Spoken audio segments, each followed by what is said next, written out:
Ummeli kaZuma uAdvocate Dalimpofu uthi inhloso yabo akukhona ukuhlukumeza intatheli esimkantshubomvu uKaryn kodwa ke kumele kwenziwe ubulungiswa. We do not agree that the matter has been brought for the purposes of harassing Ms. Mon. The matter has been brought for the purposes of enforcing the criminal law because she broke the criminal law by being a participant in the exchange of documents without the permission of the Director of Public Prosecutions or the private prosecutor.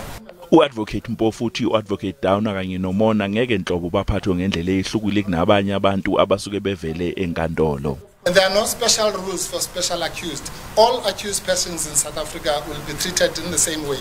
So they must come and face the music in this court. Ummeli wentatheli uKaryn uthi umona ufisa lisheshe liphothulwe loludaba ngoba liyamhlukumeza usekuthola kunzima nokuthi awenze ngempumelelo umsebenzi wakhe wokucoshela izindaba abike ngokukhululeka.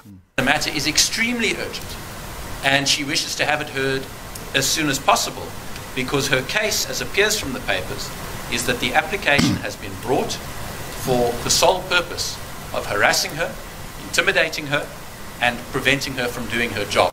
Ijaji uNkosinachichili libe selinquma ukuhlehlisa lolu daba lokushushiswa komshushisi kanye nentatheli. As the court pleases, my lord. As the court pleases. Ungoti wezomthetho umpumelelo zikalala uthi maningi kakhulu amathuba okuthi owayengumengameli wezwe uJacob Zuma adle umhlanganiso njengoba emangalele uMshushisi kanye nentatheli. Amathuba ukuthi ubaba uJacob Zuma uphumelele emaceleni awafakela thando wamaningana ngoba kwihlandleni ithana ukuba iningana uAdvocate Downer useke wavuma ukuthi yebo uyena wakhipha information owayinikeza nentatheli uKaryn yena uKaryn okuthi kungamele kucheckakale noma kusibheke ukuthi ngaleso sikhathi yayise out in the public noma yayisenikiziwe yanikezwa abantu ukuthi ngakwazi ukuthi isetshenziswe noma ubani umuntu oyijournalist so athanda wamaningana lawo mathuba ukuthi aphumelele. uJacob Zuma bekhona ke siqu enkantolo namhlanje ehambisana nethimba labameli bakhe.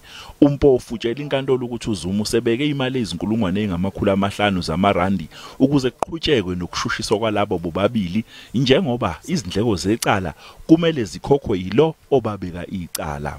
Sezikhona ke ezinye inhlaka ezifuna ukuthi zibe abangani benkantolo zizochaza kabanzi ngemigomo yokusebenza kweintatheli ukuqoqwa kwazulwazi ngabathile kanye nemigudu elandelwayo uma kucoshelwa izindaba.